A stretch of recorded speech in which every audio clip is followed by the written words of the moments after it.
பொருளாதார அமைச்சர் டத்துஸ்ரீ ரஃபீசி ரம்லிக்கு எதிராக முன்வைக்கப்பட்டுள்ள 5 லட்சம் ரிங்கிட் ஊழல் புகார் குறித்த விசாரணையின் தற்போதைய நிலையை பகிரங்கமாக அறிவிக்குமாறு பண்டான் தொகுதி PKR மகளிர் பிரிவு போலீசாருக்கும் ஊழல் தடுப்பு ஆணையமான MACCக்கும் கோரிக்கை விடுத்துள்ளது.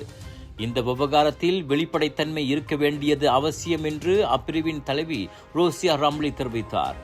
ரஃபீசி மீது சுமத்தப்பட்டுள்ள இந்த குற்றச்சாட்டு அவரது நற்பெயருக்கும் கட்சிக்கும் பாதிப்பை ஏற்படுத்தக்கூடும் என்பதால் விசாரணையை விரைவுபடுத்தி அதன் முடிவை அறிவிக்க வேண்டும் என அவர் வலியுறுத்தினார். பண்டான் தொகுதியில் ரஃபீசிக்கு எதிராக பல்வேறு விமர்சனங்கள் எழுந்துள்ள சூழலில் இந்த புகார் குறித்த உண்மை நிலையை மக்கள் தெரிந்து கொள்ள வேண்டும் என்றும் மகளிர் பிரிவு கருதுகிறது.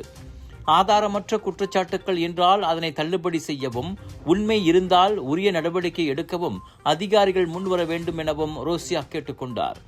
எனவே இது தொடர்பான அதிகாரப்பூர்வ அறிக்கையை போலீசார் மற்றும் SPRM விரைவில் வெளியிடும் என தாங்கள் எதிர்பார்ப்பதாக அவர் கூறினார்.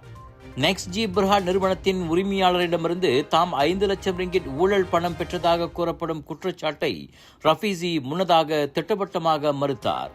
அரசாங்க ஊழியரா நீங்கள்? கடனுதவி வேண்டுமா? கவலை வேண்டாம். உங்கள் பண தேவையை தீர்க்க காத்திருக்கிறது அரசாங்கத்தின் முழு அங்கீகாரம் பெற்ற நிதி நிறுவனம் அங்கதான் ஜாத்திடீரி. எளிய முறையில் குறுகிய காலத்தில் உங்களின் கடனுதவி அங்கீகரிக்கப்படும். உடனே திரையில் காணும் QR கோட்டை ஸ்கேன் செய்து மேல் விவரங்களை பெற்றுக் கொள்ளுங்கள். இது ஒரு சில நிபந்தனைகளுக்கு உட்பட்டது.